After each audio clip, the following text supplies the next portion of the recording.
Hi friends, আজি আপোনালোকক মই এখন এল্টো কেটেন দেখাব ওলাইছোঁ। চিল্কি চিলভাৰ কালাৰৰ হয়। 2017 নৱেম্বৰ মাহৰ গাড়ী, ফাৰ্ষ্ট অ'নাৰ গাড়ী হয়।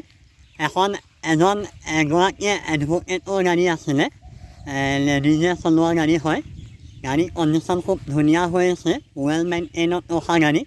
37,000 কিলোমিটাৰ ৰানিং হৈছে। গাড়ীখনৰ মই ফুল ৱাৰ্কআউট এটা আপোনালোকক দি দিছোঁ। আপোনালোকে গাড়ীখন বাহিৰে বাহিৰে এবাৰ বডিটো চাই লওক। গাড়ীৰ কালাৰ কম্বিনেশ্যন বৰ্তমান ধুনীয়া হৈ আছে, তেনেকুৱা স্ক্ৰেচ ডেণ্ট পেন একো নাই হোৱা বৰ্তমান। আপোনালোকে ভিডিঅ'টো সম্পূৰ্ণ কৰি চাই লওক। এখন এল্টো কেটেন VXI মডেলটো হয়। ইয়াত কি ফিচাৰ্ছ আহে মই আপোনালোকৰ ইণ্টেৰিয়ৰ কণ্ডিশ্যনটো দেখাই দিওঁ। ইণ্টেৰিয়ৰ কণ্ডিশ্যন একদম ধুনীয়া হৈ আছে, লেডাৰ প্ৰিমিয়াম চিট কভাৰ লাগি আছে, ফ্ল'ৰত গ্লাছ মেটিং পাৰি থোৱা আছে। এল্টো কেটেন VXI মডেলটোত আপোনালোকৰ AC আহে, হিটাৰ আহে, পাৱাৰ ষ্টেৰিং আহে, ফ্ৰণ্টত দুটা পাৱাৰ উইণ্ডো আহে। আপোনালোকৰ দুটা চাবি এভেইলেবল পাই যাব। এইটো ইউজ হোৱাই নাই, এটা ইউজ হোৱা চাবি হয়। কিলোমিটাৰটো মই আপোনালোকক দেখাই দিওঁ। কিলোমিটাৰ 37,794 কিলোমিটাৰ ৰানিং হৈছে। ইয়াত এটা কোম্পানী ফিটিং মিউজিক ছিষ্টেম আহে। ইয়াত আপোনালোকে CDত গান বজাব পাৰিব, USBত পাৰিব, অক্সত পাৰিব আৰু ব্লুটুথতো গান বজাওঁ বুলি ক'লে বজাব পাৰিব। ইয়াত 12 ভল্টৰ চকেট আছে, ইয়াত আপোনালোকে ব্লুটুথ ডিভাইচ লগাই গান শুনিব পাৰিব।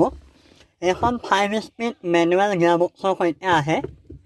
AC হিটাৰ একদম ধুনীয়া ৱৰ্কিং কণ্ডিশ্যনত আছে। গাড়ী ভালকৈ ৰখা গাড়ী হয়। ইণ্টেৰিয়ৰ কণ্ডিশ্যন একদম ধুনীয়া হৈ আছে, নিট এণ্ড ক্লিন হৈ আছে। ওপৰৰ চিলিংখনো একদম ভাল হৈ আছে, চাফা হৈ আছে। এখন গাড়ীখনত মই আপোনালোকৰ ইঞ্জিনৰ কণ্ডিশ্যনটো দেখুৱাই দিওঁ। ফাৰ্ষ্টলি আপোনালোকে বনেটখন চাই লওক। বনেট সম্পূৰ্ণ চিল হৈ আছে, দেখা পাইছেনে?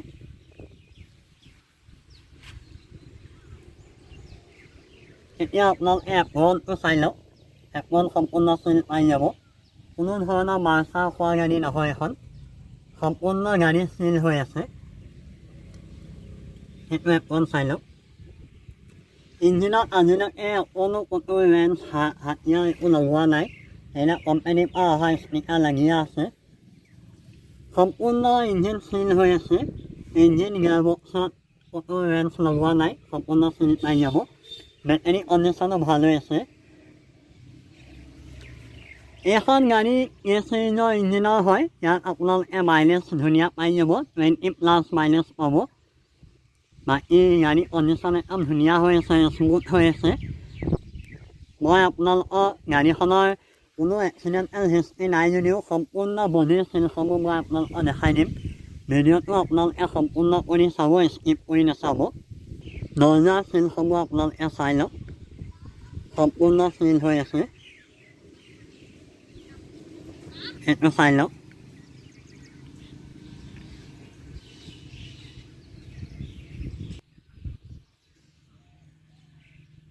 চাৰিখন দৰ্জা, ডিক্কি, বনেট সম্পূৰ্ণ চিল পাই যাব। মই যিমানটো পাৰোঁ মোৰ ফালৰ পৰা আপোনালোকক দেখাই দিবলৈ ট্ৰাই কৰিছোঁ।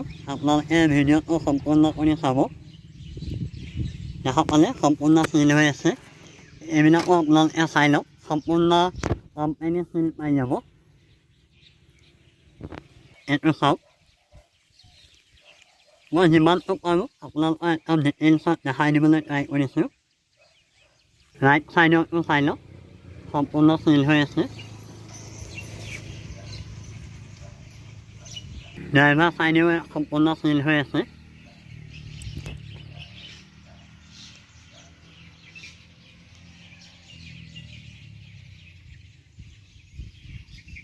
ওপৰৰ ৰুফখনো চাই লওক, একদম ধুনীয়া হৈ আছে, অকণো একো ডেণ্ট চেণ্ট একো নাই হোৱা।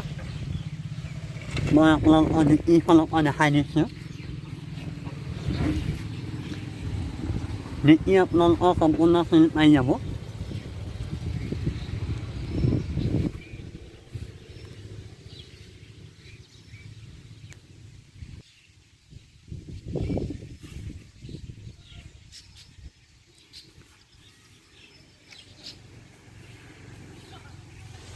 সম্পূৰ্ণ নীতি চিল হৈ আছে।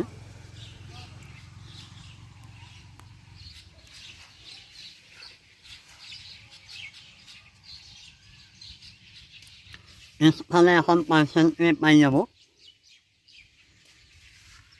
ইণ্টেৰিয়ৰ কণ্ডিশ্যন একদম ধুনীয়া হৈ আছে। টিকোৱা ক'তো অকণো ফটা চটা একো নাই হোৱা।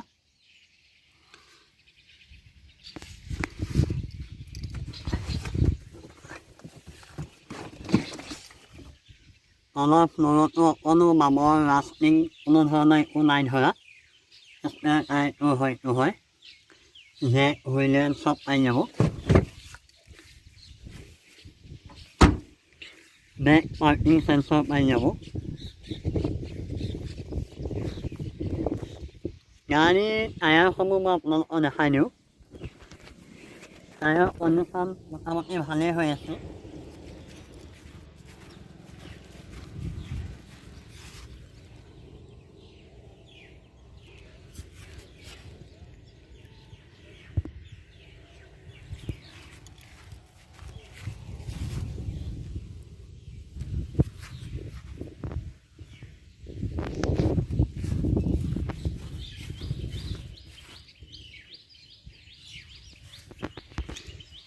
গাড়ীখনত মই আপোনালোকক তলৰ ফালৰ পৰা বডিটো দেখাই দিওঁ।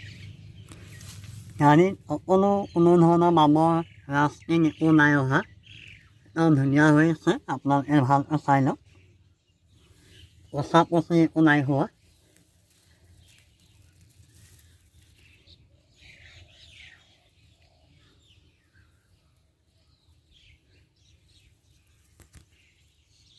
মোৰ ফালৰ পৰা মই যিমানটো পাৰোঁ আপোনালোকৰ গাড়ীখনৰ বিষয়ে ডিটেইলছত দেখাই দিবলৈ ট্ৰাই কৰিলোঁ। গাড়ীখনৰ কণ্ডিশ্যন ভাল হৈ আছে। এগৰাকী এডভকেটে চলোৱা গাড়ী হয়, লেডিজ এডভকেট হয়। গাড়ীখনৰ কিলোমিটাৰ বেছি চলা নাই, 37,000 চলা গাড়ী হয়। কালাৰ কম্বিনেশ্যন একদম ভাল হৈ আছে। ছাছপেনশ্যনৰ কোনো প্ৰব্লেম নাপায়। AC হিটাৰ ধুনীয়া হৈ আছে। বাকী ফাৰ্ষ্ট পাৰ্টি ইঞ্চুৰেঞ্চ পাই যাব। পলিউশ্যন হ'ব। গাড়ী দুটা চাবি পাই যাব। অনাৰশ্বিপ ট্ৰেন্সফাৰ মোৰ ফালৰ পৰা মই আপোনালোকক কৰাই দিম। এখন 2017 নৱেম্বৰ মাহৰ এল্ট' K10 VXI মডেলটো হয়। গাড়ী প্ৰাইচটো আপোনালোকক মই কৈ দিওঁ। গাড়ীখনৰ আস্কিং প্ৰাইচ হ'ল 290, 2,90,000 টকা বিচৰা দাম হ'ল। আপোনালোক আহিব, গাড়ী চলাই চাব, পচন্দ কৰিব। মোৰ ফালৰ পৰা মই যিমানটো পাৰোঁ আপোনালোকক মিলাই দিবলৈ ট্ৰাই কৰিম। আমাৰ লোকেশ্যনটো হ'ল নাহৰণি, দেৰগাঁও, গোলাঘাট, অসম। যদি আপোনালোকে চিনি নাপায় বা গাড়ীখনৰ বিষয়ে আৰু কিবা জানিব লগা থাকে তেন্তে স্ক্ৰীণত মোৰ মোবাইল নম্বৰ দিয়া থাকিব আৰু ডেছক্ৰিপশ্যনতো মোবাইল নম্বৰ দিয়া থাকিব। আপোনালোকে ডাইৰেক্ট কল কৰি কিবা জানিব লগা থাকিলে জানিব পাৰিব। গাড়ীখনৰ কণ্ডিশ্যন ধুনীয়া হৈ আছে। ৱেল মেইনটেইনত ৰখা গাড়ী হয়। কালাৰ কম্বিনেশ্যনটো ভাল হৈ আছে। টায়াৰ কণ্ডিশ্যন ভাল। ইঞ্জিন চিল হৈ আছে। সম্পূৰ্ণ বডি আপোনালোকে চিল পাই যাব। গাড়ী ইণ্টেৰিয়ৰ কণ্ডিশ্যন একদম ধুনীয়া হৈ আছে। যিসকলে এল্ট' K10 বিচাৰি আছিলে তেওঁলোকে মোক কল কৰিব পাৰিব। ৰিফাইনেন্স কৰোঁ বুলি ক'লে ৰিফাইনেন্সো কৰিব পাৰিব আৰু যদি কোনোবাই বুকিং কৰোঁ বুলি ভাবে গাড়ীখন বুকিং কৰিব পাৰিব। 2,90,000 আস্কিং প্ৰাইচ হ'ল। আপোনালোক আহিব, গাড়ী চাব, পচন্দ কৰিব। মোৰ ফালৰ পৰা মই যিমানটো পাৰোঁ আপোনালোকক মিলাই দিবলৈ ট্ৰাই কৰিম। আজি আপোনালোকক মই এল্ট' K10খনৰ বিষয়ে সম্পূৰ্ণ ডিটেইলছত ভিডিঅ'টো বনাই দেখালোঁ। যদি গাড়ীখনৰ প্ৰতি আপোনালোকৰ ইণ্টাৰেষ্ট থাকে তেন্তে মোক আপোনালোকে কল কৰি গাড়ী চালে আপোনালোকৰ নিশ্চয় গাড়ী পচন্দ হ'ব। পচন্দ নোহোৱা কোনো কথা নাহে। আজি আপোনালোকক মই এল্ট' K10খনৰ বিষয়ে দেখালোঁ। নতুন এখন গাড়ীৰ সৈতে নতুন এটা ভিডিঅ'ত লগ পোৱাৰ প্ৰতিশ্ৰুতিৰে আজি আপোনালোকৰ মাজৰ পৰা বিদায় ল'লোঁ। Bye bye.